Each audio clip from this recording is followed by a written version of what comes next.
Well, good afternoon, Mavericks. We're going to get started here.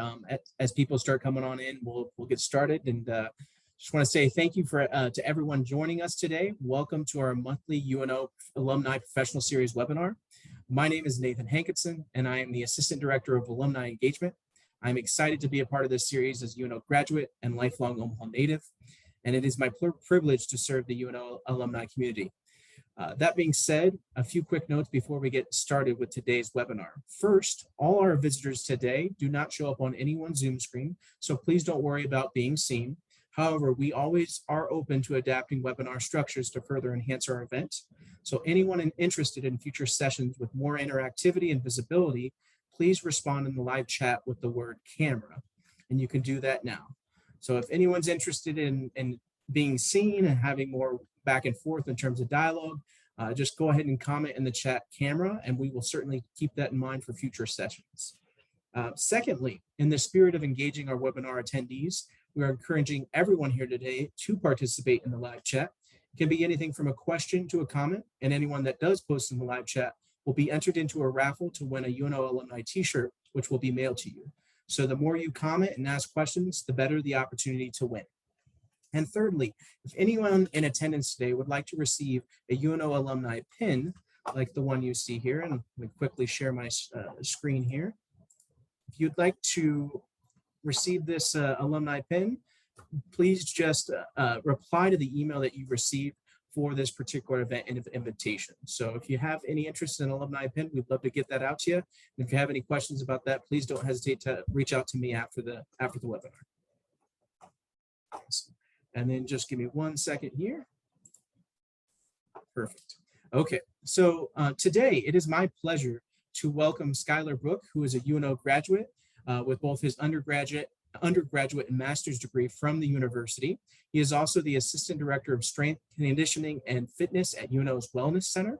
Today, Skylar will speak with us about healthy habits while we're at work and how to stay fit during your transition from college to career. You will also have each attendee get involved by calculating their recommended calories per day and finding their macronutrient needs. We've emailed you the Excel spreadsheet and that link so you guys can follow along while you're listening to his presentation. And with that, Skylar, welcome. Yeah, thanks for having me, Nathan. I'm really excited to be presenting on this topic. It's something that I'm really passionate about, and I'm excited to be presenting. Even if it's over Zoom, it still gives me a lot of fulfillment to share something I'm so passionate about.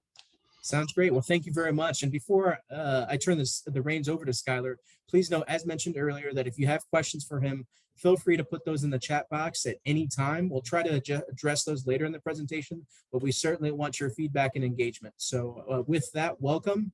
Skylar, the floor is yours. All right, let me go ahead and share to presentation. All right, so let's go ahead. We good, Nathan? Good to go. You All right. are ready whenever you're. Yep. All right, so here we go. So healthy habits at work. This will be our topic today. We have an agenda here. We'll go through the agenda real quick. So a quick introduction. Who am I? Why am I maybe qualified to speak with you today? Just a quick background on me. Then we're going to look at some nutrition and some challenges in talking to a large audience about nutrition. Look at some fad diet and some breakdowns of that. So thinking of like a paleo diet, there's a number of diets that you may see in magazines or on the internet. We'll talk at some of those and how they work or how they don't work. Then we're going to transition into habits. We're going to talk about different habits that you can pick up and start to use every day, every couple days, multiple times a day to lead you into a better, healthier lifestyle. This is for people that want to feel better about themselves, feel healthier. Okay, not necessarily about losing weight or looking a certain way, but more feeling good about who you are and what you're doing, and kind of what your purpose is in your workplace, and maybe what your purpose is with your life. So, and then we'll end with kind of my top habits in different and looking at different goals. So we'll define that more when we get there. So some background on me. I grew up with a military dad. We traveled. So let's see, I was born in Alaska. We moved to Florida, then to North Dakota, Colorado, Germany, and then we ended here at Offutt. Once you get on it, you don't get off it, is what they say. Then I graduated Bellevue West in 2007. Right out of high school, I went to UNL before transferring to UNO in 2010. I was a graduate assistant from 2013 to 2015 in wellness. And then in 2015, I was offered a job as the assistant director in strength and fitness programs. So my current job, I oversee our personal training program, our group exercise program, our open rec fitness areas. And since COVID, I've kind of taken on a lot more responsibilities as we've had some people move on or transition to different jobs. And then home life, I'm married. And then I have 4 kids. I have a 5-year-old, a 3-year-old, and then we recently had twins. They are 6 months old this week. So very important for me to have some established habits so that we can keep our life on track. So more about me. I just posted my top 5 Gallup strengths. I know a lot of people are familiar with these. So my first one's positivity, includer, learner, achiever, and belief. I won't go too much into those because we have a lot of other things to cover, but that's just some information about me. If you have any other questions about me, always feel free to reach out, whether it's in the chat or emailing me, which we'll post later. All right, so some disclaimers before we get into talking about nutrition. I'm not a registered nutritionist or dietitian, so what I'm telling you is not exact. And actually legally, I'm not allowed to tell you that you're supposed to have this many carbohydrates, fats, and protein specifically, but I can use the national general guidelines, the recommended daily allowance, the RDA, which we will be going over today. So whatever your numbers are, they're not perfect, and that's why we're going to give you ranges, and we'll cover that. The challenges with talking nutrition with a big group like this is everybody's in a different place. Not only that, we have male, female, we have some larger people, we have some smaller people, different backgrounds, different activity levels. There's so many things that go into talking nutrition. You can't just put something on a plate or on a slide and say, this is healthy, everybody needs to have this, or this is the number, everybody needs to achieve this number. It's impossible to do talking to a large group. It's much easier when you're talking to the individual, and you can really dig into people's numbers, people's habits, and really perfect those numbers. And then next, I'm not telling anybody that they're unhealthy or they need to lose weight or they need to gain weight. I'm talking very general today. And like I said in the beginning, we want to be able to feel healthy. We want to be able to feel fulfilled in what we're doing. Okay. So yeah, I'm not here to tell anybody that they need to lose weight or anything like that. And then lastly, I'm not perfect with habits. In fact, I told my wife this morning that I'm giving a talk on habits, and she laughed at me and she said, "You're going to tell people about habits?" Yeah, I struggle with some of my habits, and I'm not perfect. I need to work on them, but it is something that is important to me, and I feel like I do pretty well. Another thing with this, I was asked in a class a few weeks ago that I was presenting in, what's like a downside of being in the fitness industry or the health industry or in this line of work. The downside is every time you go to a barbecue or like a feed or like a somewhere where people are bringing food, everybody's watching you to see what you're putting on your plate. And then as soon as you put a cupcake or a pancake on your plate, everybody says, "That's not healthy. You're not supposed to eat that. You're a health freak," right? That kind of drives me nuts. That's really a really big downside for working in this field. I remember going to a pancake feed a few years ago at UNO, and people that I see every single day were like avoiding me because they thought that I was going to judge them based on what they were eating. That really kind of bothers me because I feel like I have a good balance. I'm not here to judge you or, like I said, tell you you're unhealthy for doing this or that. So that's kind of my disclaimers. And with that, we'll move forward into nutrition. So some general guidance, um, diet, every time you eat, every time you have the opportunity to eat is an experiment. Okay. There's two things that you should ask yourself every time you eat. Okay. Well, you got to make sure it tastes good, or at least something that you can continuously eat. But the first question is, how did that make me feel? Okay. And then the second question is, half hour, hour later, how does that make me feel? Okay. So let me give you some specifics. If I eat a donut, I feel really good right away. But about a half hour later, I'm really, really hungry. Okay. So a donut is something that has a high caloric, high sugar value, but it also makes us more hungry in the long run. Versus if I eat like an apple and peanut butter, something that's more nutritionally valued, has better macros to it.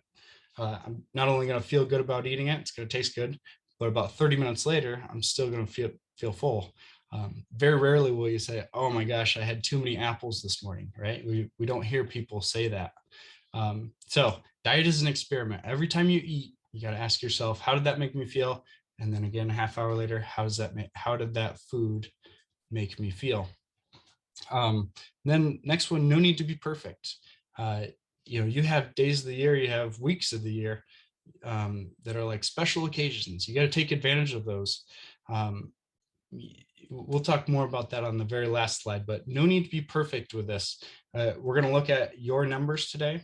You're going to look at your numbers, and it's less important that you need to be perfect at hitting 50 grams of protein than it is feeling good about what you're eating. Okay. The numbers are not perfect. Okay. Every day is a little bit different. That's why we're going to look at ranges of numbers today, because sometimes those lower numbers are more important to hit. And then sometimes those higher numbers are important to hit. So if I have a low activity day, chances are I want to hit the lower end of those numbers. If it's really hot or really cold outside, chances are I want to hit a higher number on those. And we'll get there. And then counting is not necessarily sustainable for most people, counting calories. So I know for myself, I go through 1 or 2 weeks a year when I'll be like super strict about, like, I just need to check in. I need to make sure that I'm hitting my macros. I need to make sure that I'm getting my calories right. So I'll count calories for a few days. But counting calories every single day just seems like a big headache to me. On the other end of the stick, I know there's a lot of people out there that are like, well, if I'm not counting them, it's not happening and I'm going to eat whatever I want.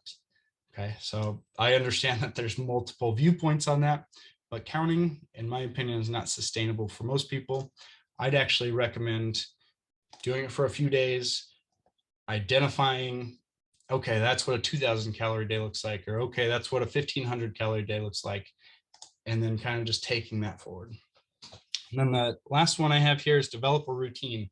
On Mondays, this is what we're going to have for dinner. On Tuesdays, this is what we're going to have for dinner. You do that and you eliminate all of the thinking when it comes to making food. Then you're less likely to wait until you're hungry to eat, which we're going to talk about the dangers of doing that.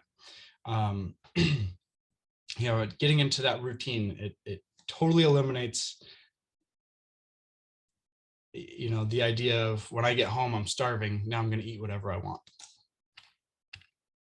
All right, now let's look at those numbers. So we have macronutrients. When we look at that nutrition label, here are the three most important things we got to look at. We got to look at carbohydrates, protein, and fats. Okay. And actually on the coming slides, we're going to look at some nutrition labels, but here's some information on these things. So carbohydrates, these are traditionally, and for good and bad reason, considered like the bad guy of the macronutrients. They always get a bad rap, and they get a bad rap because people tend to overeat the carbohydrates, and then they reduce them a little bit, and then they start to follow a low carb diet. When in actuality, they're probably following a regular carb diet. They just don't know it.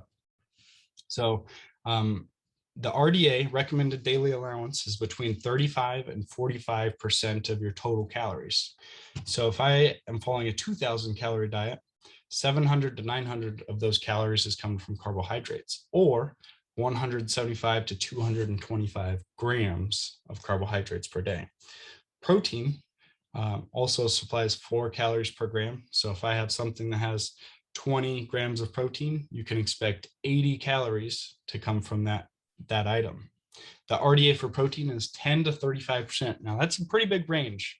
So the people that need to go focus on that 35%, those are going to be like your very active people, or your people that are following that lower carb diet and they need to get more calories from somewhere else. Always choose to get more calories from protein. Okay.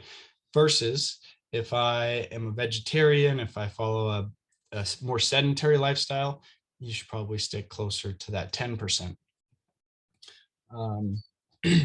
So again, with that 2,000 calorie diet, between 200 and 700 calories should come from protein, or 50 to 175 grams.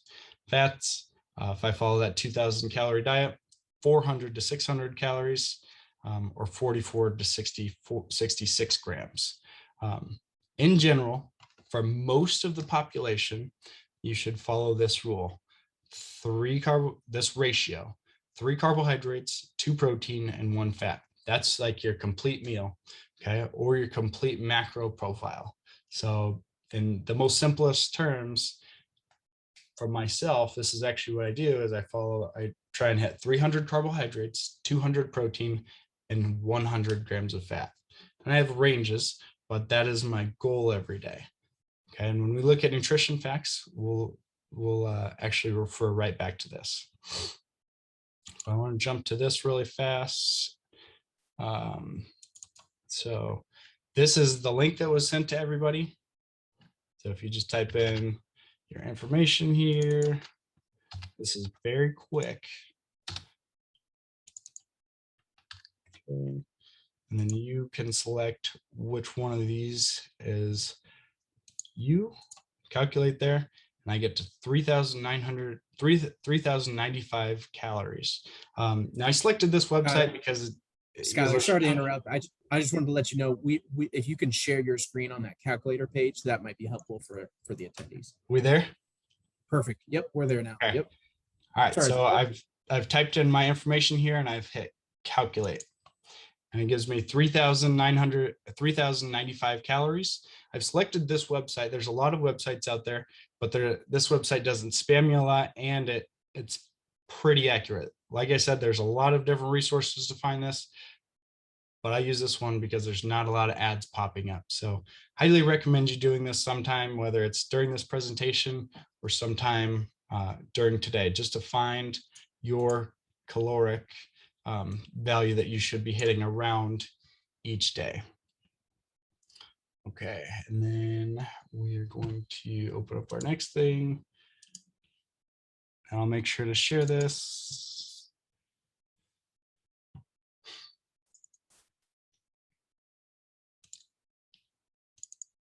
All right, can we see this here, Nathan?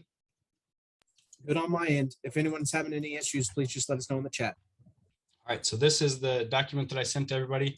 All you have to do is go to this green box and type in that number that it gave you, 3,095, and then I get my ranges here. So my carbohydrates, I need to hit between 271 and 348. Protein, between 77 and 271. Those are, oh man, if I ever hit 271 for protein, that's going to be way on the high end for me. And then fat, between 69 and 103. I honestly try and hit closer to 100 on this, just because a lot of the foods that I like and choose tend to be a little bit higher in fat, and I tend to be closer to like 200 here, and then right around 300 for this one. So those are your numbers. Like I said in the beginning, these are just places to start. Okay, you have to experiment with this, see which ranges make you feel the best. All right, back to our presentation.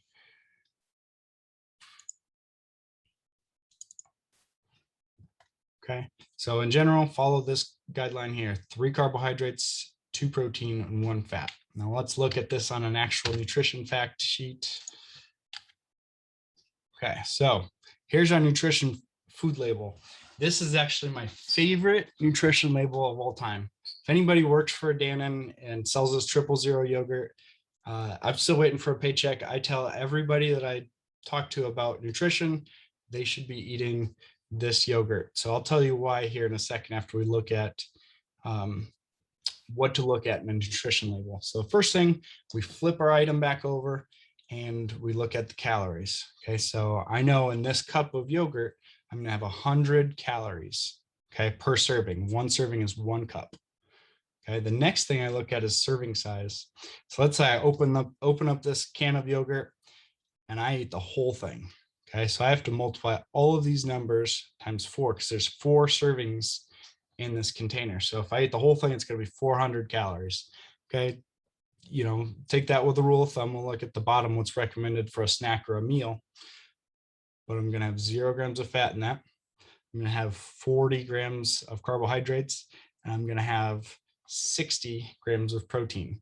Okay, I'm not suggesting that you eat all 4 servings. I'm just saying, let's just say you're having a low moment and you just end up eating the whole thing. Okay. And then the other thing you want to look at is the ingredients. So the ingredients, we want to look at a couple things. What is the first ingredient? We want to make sure that that first ingredient is not sugar. If it's sugar, then that product is going to be very sweet and not very nutritionally valued. It's not going to have a lot of, it's not going to be a very dense food. We want to focus on having dense food. And then the other thing looking at ingredients is how many of them are there. If there's like a paragraph of things, we want to avoid those versus single ingredient foods. So if we looked at an apple ingredients label, it would be apple. If we looked at a chicken ingredients label, it would be chicken. Okay, so the fewer ingredients we can find on here, the better it's going to be for us most of the time. Okay, and then the third thing looking at the ingredients is, can I pronounce all of these things? And with this one, I can. Okay, but if there's a bunch of chemical sounding things in there, that's another thing that we want to eat sparingly or not regular. We don't want it to be a part of our habits. Okay. After that, we want to look at the sugar value. So if we look at our sugar value, we want that to be equal to our fiber or our protein. So our sugar, and it's pretty close to our fiber number, but it's actually less than our protein. So that's why I really, really like this food. Not only does it taste good, not only does it fill me up in the short term, but it fills me up in the long term. But it hits this, the sugar is less than our fiber or protein, but we want it to be pretty close to less than or equal. And then the ratio of 3:1. So this actually does not hit our ratio, but what we can do to improve this ratio is we can pour some granola in this, and it makes it taste even better, and it adds our fat value, and it significantly increases our carbohydrate value. Then we have a complete snack hitting our ratio of 3:1. Some more in general terms here for meals, we want to go between 500 and 1,000 calories. For snacks, we want to be between 50 calories and 499 calories. Okay, that might seem like a lot for a snack, and we'll talk about when we should do that 499 versus when we should hit that snack in the last few slides. More nutrition labels here.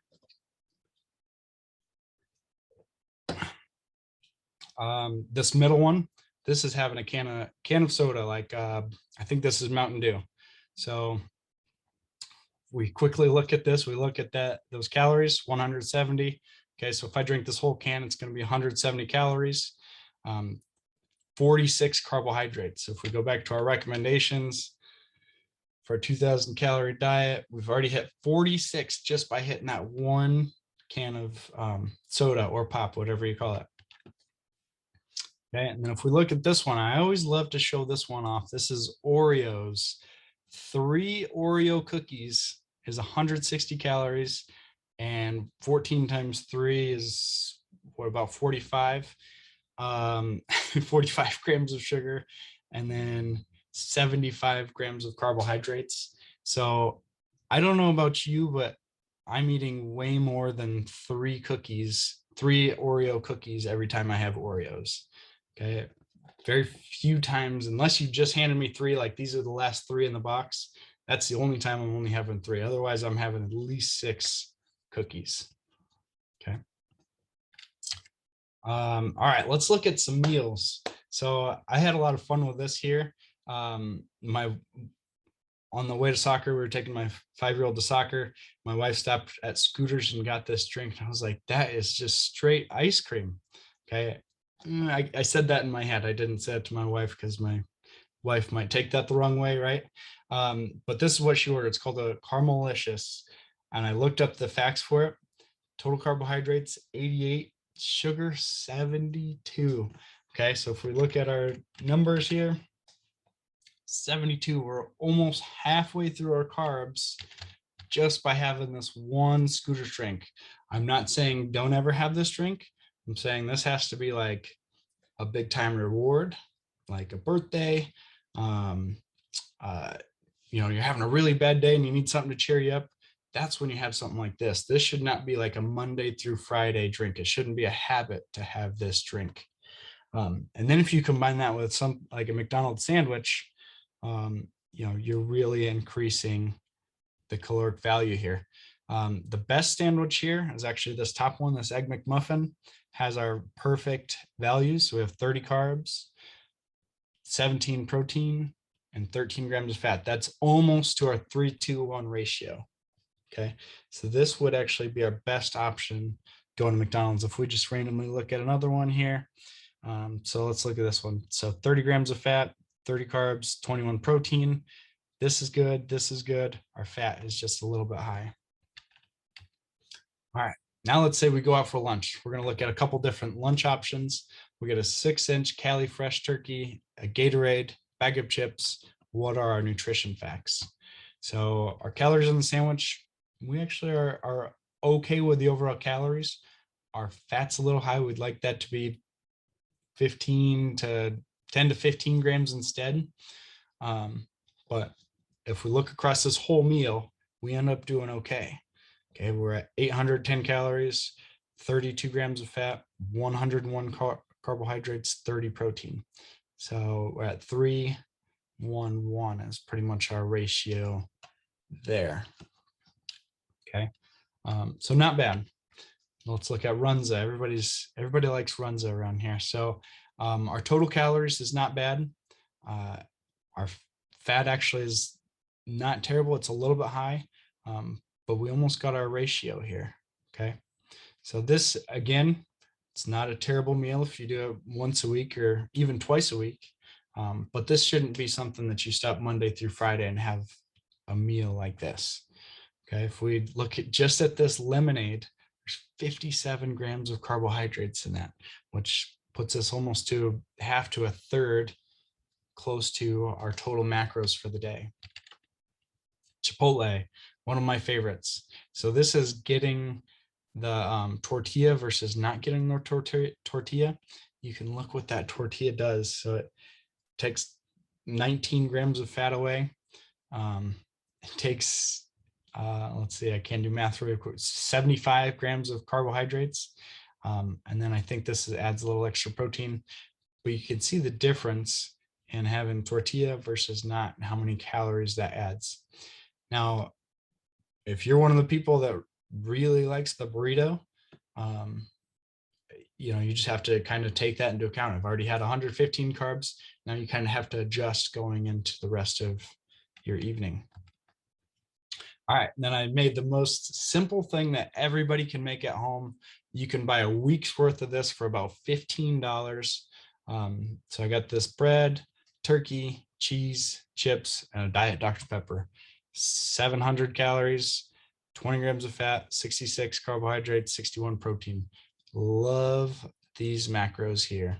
Okay, very simple sandwich that everybody can make.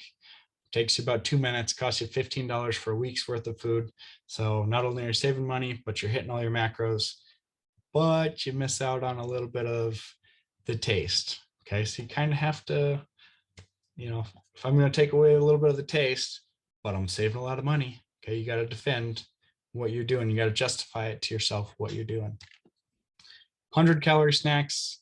Again, 2 Oreos is 100 calories. 3 bowls of popcorn. Love that. Just some other ones here. 100 calories. Some other great snack options. In fact, I don't know if you guys can see this Light and Fit protein drink here. These are fantastic. They're $3.50 for 4 of them. I bet I have at least one every day, but it's a great in-between snack. It's a great way to add 10 grams of protein to a breakfast. In fact, I had one right before I did this presentation. It just kind of fills you up, kind of bridges the gap between meals. Okay. And then these are fantastic. Also, Light and Fit yogurts, less than 100 calories, 12 grams of protein. And then these little snack packs, these are around $1 each, 13 grams of protein. So just a couple options looking for high protein snacks. All right, alcohol. So this is, admittedly so, a lot of people during COVID, it's no secret, then there's been an increase of people drinking and how much they drink. So what does that impact for calories? The calories actually vary. There's a lot of low calorie options for alcohol.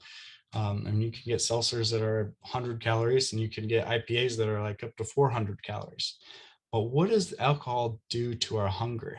It actually makes us hungry. Okay, so if we have, a beer, 2 beers, or a mixed drink, a cocktail, it's actually going to increase the amount of food we want. And it's going to increase our want for high carbohydrate and high fat foods, like deep fat fried foods, French fries, tacos, things like that. So alcohol increases our hunger for those types of items. So I'm not saying don't ever drink, but I'm saying be careful with doing this. And it can't just be like a Monday through Friday thing that I go home and I have 6-pack, and then I have 4 chicken strips and a basket of fries after that. Right? That can't be a Monday through Friday thing, because you're going to gain a lot of weight very, very quickly doing this. This has to be like, I'm going out with the coworkers on Friday night, or I'm going out with some friends on Friday. That is fine if you're doing this minimally or like special occasions, but be careful with this. So I gave you an example: 3 light beers, around 300 calories. But then you eat something that's about 1,000 calories. Now you're at 1,300 extra calories that you probably didn't account for. All right, let's look at some different diets, and then we'll dive right into our habits to finish off the presentation. So low carb diet. Here's the diet name, here's how they work, and then here's like the description of the diet, and here's how it actually works. So a low carb diet, I'm eating fewer carbs. Okay, so I'm reducing the amount of calories that I'm having. I've created a calorie deficit, meaning I'm burning more calories than I'm taking in. Keto diet, you eat almost no carbs and some protein, but mostly fats. Okay, again, I'm putting myself in a calorie deficit because I've taken away carbohydrates from my diet. Which, if we go back to that 2,000 calorie diet, was 175 to 200 or 700 to 900 calories I'm taking out of my diet. That is how you start to lose weight, if you take those out. Low fat. Okay, so if I take all the fat or take most of the fatty foods away from my diet, I'm going to lose weight because I'm in a calorie deficit. Intermittent fasting. This is kind of a new fun one. So intermittent fasting is like, in the morning you can't eat until 10, and then the evening you can't eat after 6. So if I've taken those 2 big chunks of time out of my day that I can't eat, I've created a calorie deficit because I'm not going to eat during those times. And if I'm not going to eat during those times, typically at night, that's when we eat a lot of snacks, or we have a drink, and then we want more food. Okay, if I've taken away all of that, I've created times where I'm not getting those calories, and I'm now in a calorie deficit. Okay, and these other things, you can kind of see the theme here. So here's the diet, here's a description of them, and then they actually work because it puts you in a calorie deficit. I'm eating less calories than I'm burning. All right, let's transition to habits here. So what is a habit? A habit is a settled or regular tendency or practice, especially one that's hard to give up. Sure, we can all think of different things that you do every single day that you don't even have to think about. It's just a set routine that you have. Okay, so research tells us that between 40 and 95% of human behavior is habit. It's how we think, how we say, what we say, and how we act. Okay, 40 to 95% of human behavior is habit. Just thinking about a great habit that we have, like I said, I have 4 kids. So every morning, or actually every night before we go to bed, we prep the food that we're going to eat the next day. So when I get home at 4 o'clock, I'm not in a huge panic. Like, what are we going to have for dinner? What are the kids going to have? We already know what it's going to be. We already know what dishes we're going to use. So that's one thing. And then before the kids come downstairs in the morning, we have their clothes on the stairs ready for them. So when they walk down the stairs, they get their clothes on. Trying to get a 5-year-old and a 3-year-old ready to go to school is really, really challenging. So we need to do everything we can to be proactive in getting them ready. Habits are actions. So actions versus outcomes. An outcome is like the end of a goal, what you get for doing all of those actions. We need to focus on the actions versus the outcomes. So let's look at a couple examples. Losing weight. My goal is to lose 15 to 20 pounds. Okay. Should I focus on losing 15 to 20 pounds, or should I focus on never missing my scheduled days at the gym, hitting my macro numbers, hitting my calorie numbers, watching how much I drink? If we focus on all of those things, that outcome actually happens, versus if we just focus on losing those 15 to 20 pounds, it never happens unless we focus on being super consistent with those actions. Let's look at a sports example. So we need to win the game. Okay, we need to win the game. We need to practice really well and not make a lot of mistakes in practice. Okay, if we practice really well, you're more likely to win the game. You're controlling what you can control.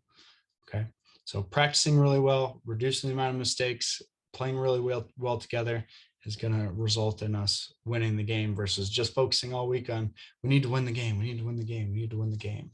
Okay. All right.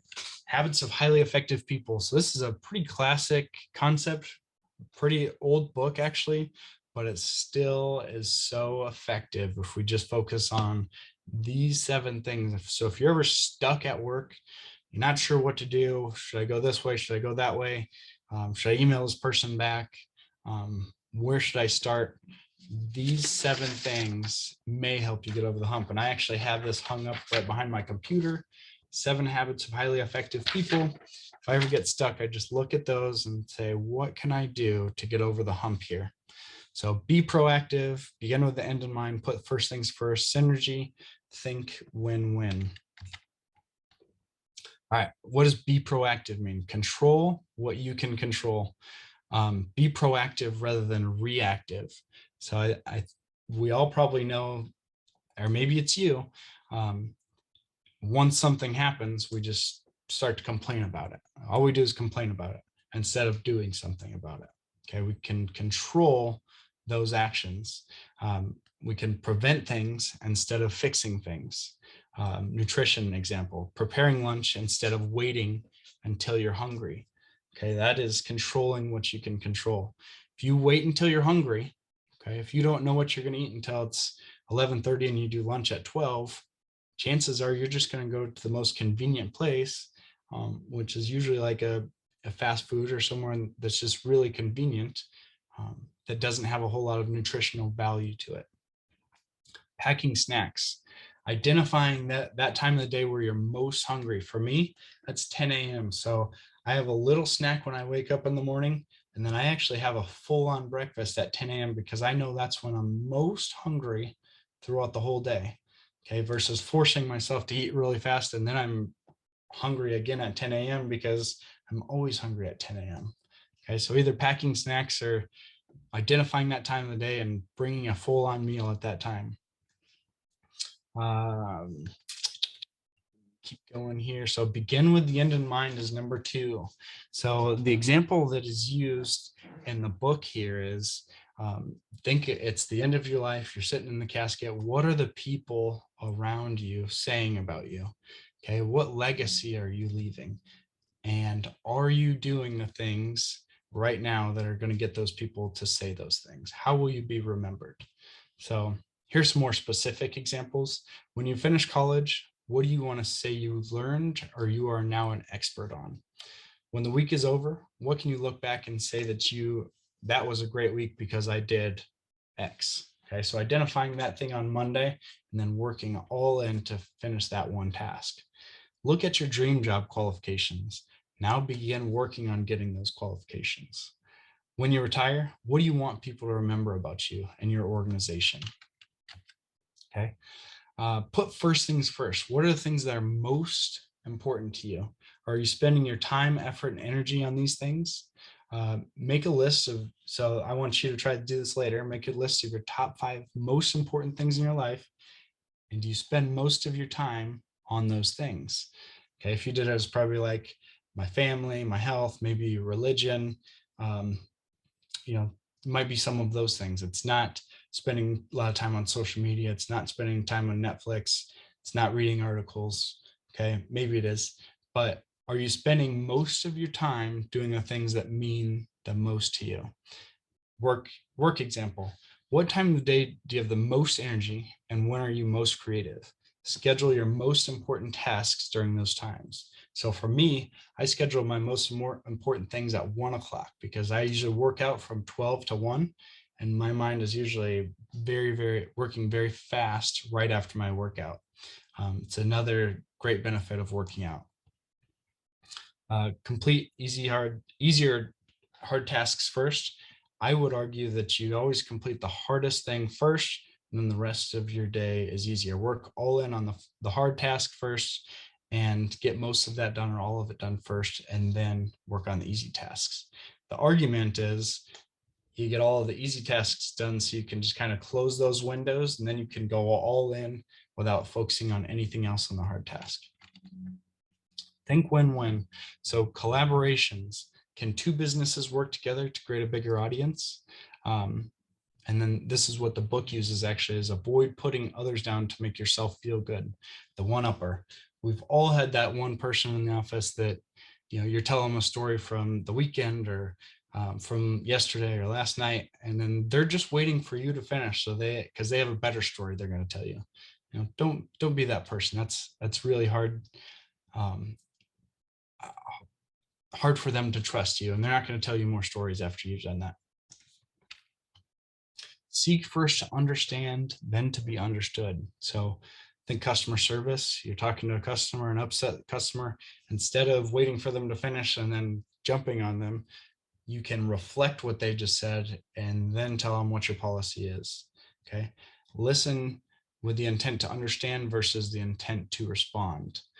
Responding to emails. You get an email and you think it's kind of snarky or passive aggressive, you immediately start typing something back instead of making a phone call. Did you mean this? Or responding to the email with, just to clarify, I'm hearing that you're saying, okay. So seek first to understand, then to be understood. Synergies. So I love the example that they use on the book with us, picking apples example. So there's 2 guys that can't reach any of the apples in the tree. There's 5 apples. So separately, they can't reach any of the apples, but if they climb on each other's back, they can reach all of them. Okay, so collaborations. Can you work with somebody else to get all of the project done faster or more effective? Or are you just going to continue to work by yourself and not be able to reach any of the apples? Sharpen the saw. This is a great one. So another example from the book is there's a guy trying to cut down his tree, and the neighbor comes over and says, if you just sharpen the saw, you'll be able to cut the tree down faster. And the guy says, well, sharpening the saw is going to take too much time. Okay, so I love that example. It's like, well, if I invest a little bit of time now, it's going to make me way more effective for the rest of my life. So getting certifications, going to trainings, uh, be a learner. Okay, always being open to new ideas. On days where you feel really good, do more than is expected. So those days where you're like, yeah, I'm not really feeling like being at work, it's more acceptable for you to, like, I don't know, just kind of do the minimum. So on those days where you're feeling good, you got to go for it. Top 5 reasons why habits will fail. You try to do everything at once. It's too much too soon. Okay, so um, just because it's an easy example, the weight loss example, trying to lose 20 pounds. So starting tomorrow, I'm changing my diet. I'm going to start going to the gym 7 days a week. It's just too much too soon. And it lasts about a week and then you just burn out. You're not seeing the number that you wish you would see. And it just doesn't happen. You start with a habit that's too big.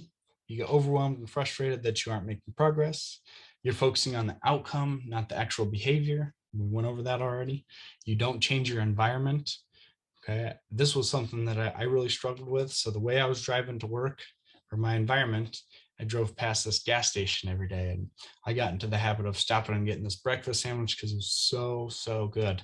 And I just happened to look at nutrition facts one day and I was like, whoa, I cannot have this Monday through Friday. This has to just be a Friday thing.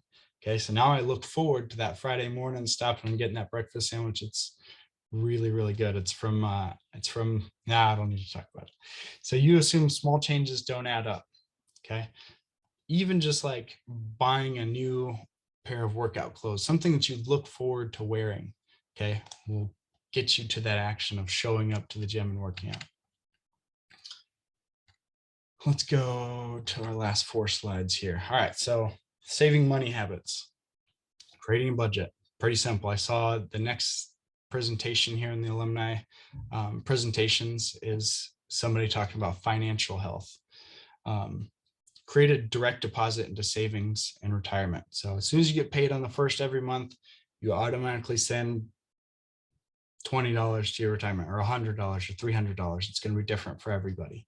Avoid impulse purchases. If we're in the holiday season here, there's going to be all kinds of sales and ads. You got to be very careful of overspending. So make sure, instead of just going and buying something, you shop around, you look at a couple different places. Can I get a better price or a better deal? Buying more groceries versus eating out. I love going out to eat with somebody, and they'll buy whatever they'll spend $100 going out to eat. But then we talk about going to groceries and they're like, oh, I don't buy those apples. They're way too expensive, or, you know what I'm saying? They have no problem with spending so much money going out to eat, but then complain about how much groceries cost. Alcohol at the store versus bars and dining out. Buying a bunch of alcohol at the store is much cheaper than going out one time. The other end of the stick is if you're like that person that will drink every single night or drink way too much every single night, maybe you want to avoid this and just focus on, okay, when I go out to the bar, that's when I drink. I don't drink at home by myself. Okay. So there's a good argument there. Physical activity. Schedule times for physical activity and exercise. Starting and showing up is always the hardest part. So signing up for the gym membership and showing up is always the hardest part. Select activities that you enjoy or dislike the least. If you hate to run, don't run. If you hate to lift weights with a barbell, lift weights with something else.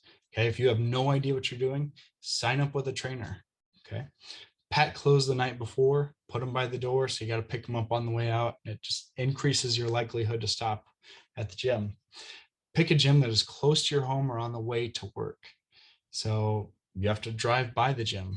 Okay. It's another cue or something that gets you thinking about the gym.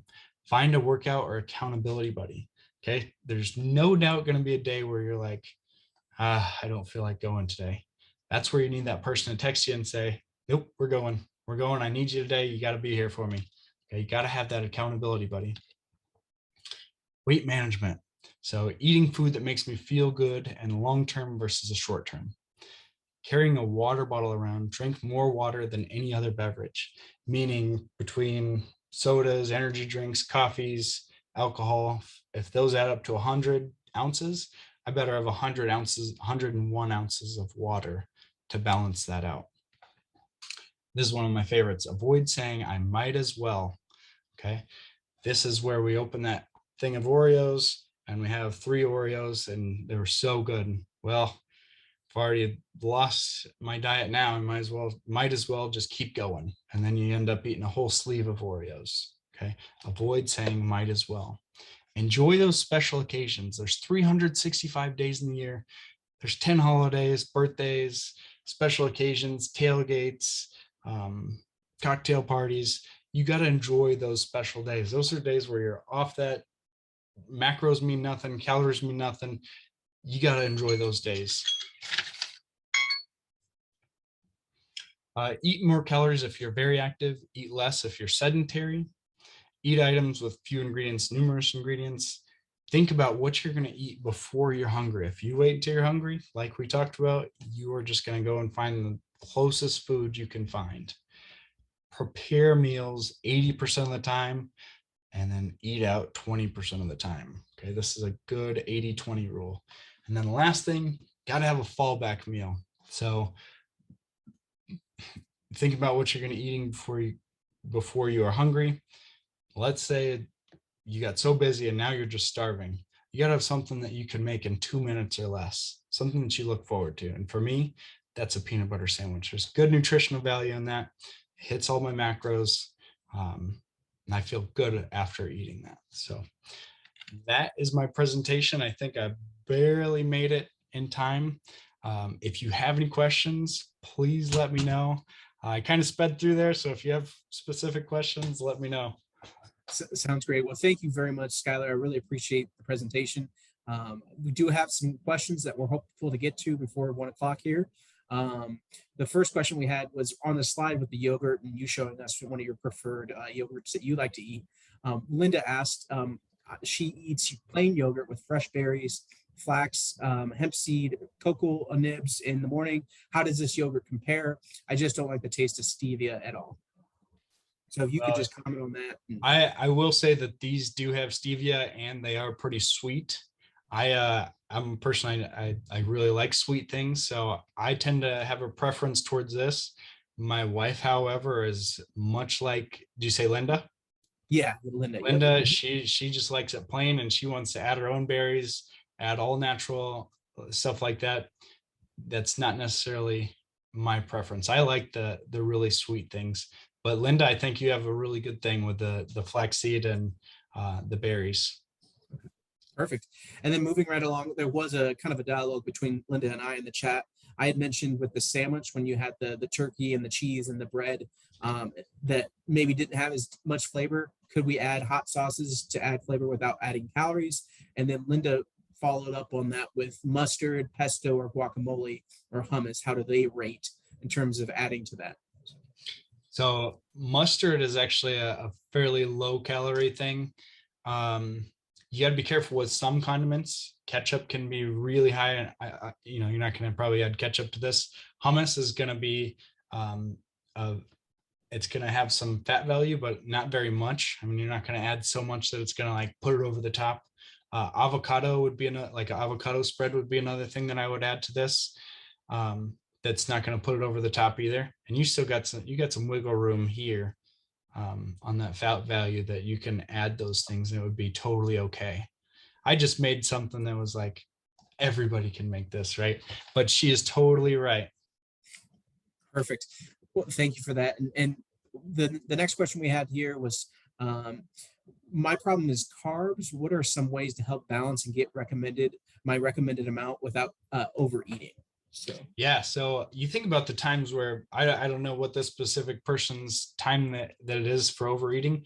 Most people overeat those carbs snacking at work, just like to fill the gaps of time, or at the end of the night they'll crack open a bag of chips or bring a snack and they'll sit while they're doing something else.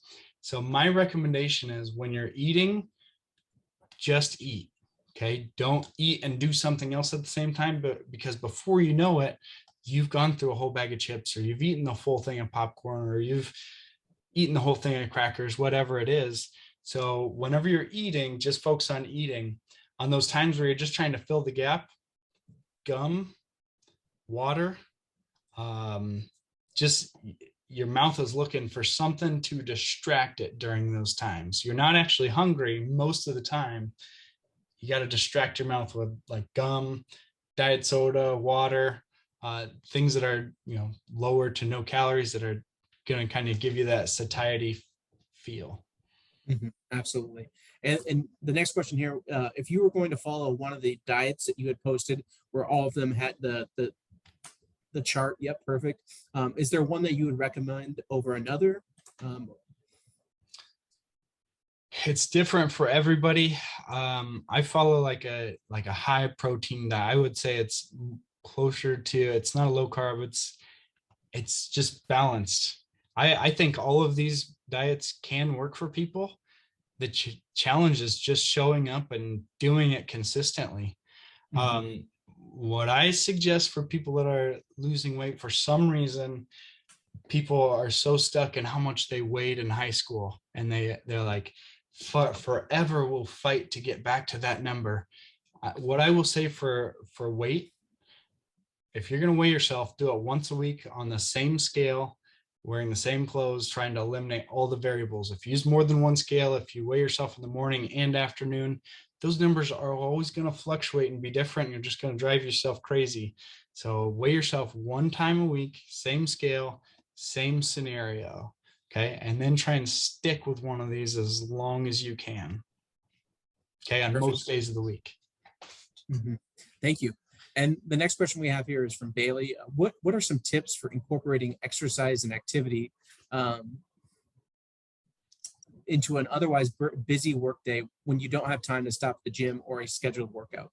Yeah. So I got a couple great ideas here. So park 5 to 10 minutes further away.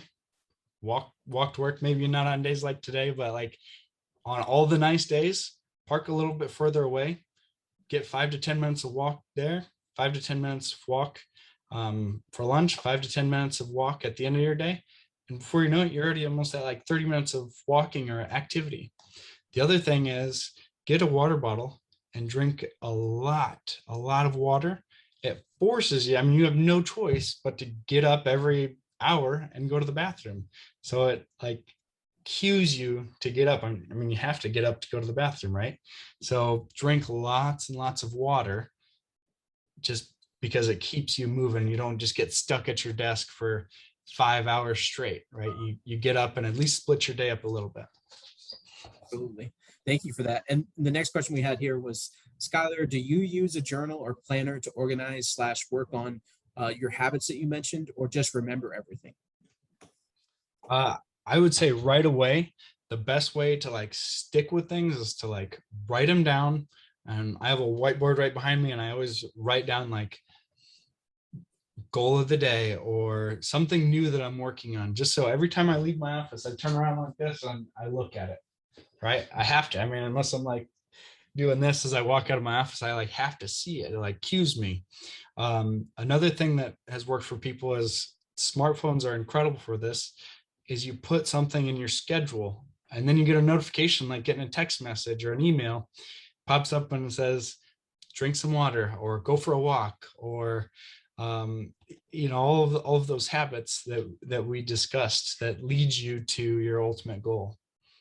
Perfect. And I think our final question here, and I do apologize if anyone, if I didn't get to your question, please know that we'll be here as a resource after the fact. I believe we'll have the email available as well. So, but this next question here, I was Lewis or Lou. I apologize if I didn't get that right. He was under the impression, they were under the impression that packaged meats are too high in sodium. What is your opinion on this? Yeah, you're right. A lot of them do have a lot of sodium, but I think at that point we're like starting to get really, really picky in what we're having. I mean, I get a lot of people that will say, isn't that just have so much sodium? Well, those same people are really comfortable with going to have like McDonald's or going out to eat and having those other super high sodium meals. So you got to have some balance. You got to understand that what I'm eating is going to have a lot of sodium. So what do I need to do? I need to have a lot of water. I need to make sure I'm using that sodium. I need to make sure I'm going for walks, because you kind of have to have some balance in that way. There's no perfect food. For someone that has really high blood pressure, yeah, you're right. You probably want to be careful with how much sodium we're having. But at this point in our lives, when we're young alumni, most of us, I think most of us are okay with that level of sodium, as long as we're getting our activity, drinking a lot of water, we have that balance. Perfect. Well, and then the final two comments were just that they really appreciated your advice for the goal of the day, and then just great presentation. Thank you, Skylar. So with that, I would just like to say thank you as well from our perspective for being with us today, Skylar. We really do appreciate just hearing your story and learning all this valuable expertise and feedback. I also want to thank everyone who joined us via Zoom. If you came in late or want to review anything said here today, we will be posting a recording of this webinar to our UNO Alumni YouTube page. And finally, we just encourage people to keep an eye out for some of our upcoming alumni holiday programs. And we also, as Skylar mentioned earlier, we'll be having our next Young Alumni Professional Series covering financial literacy coming up in November. So if you're interested, please look at our social media and websites. And with that, thanks again to everyone. Thank you, Skylar. Enjoy your afternoon and go Mavs. Thanks, everyone.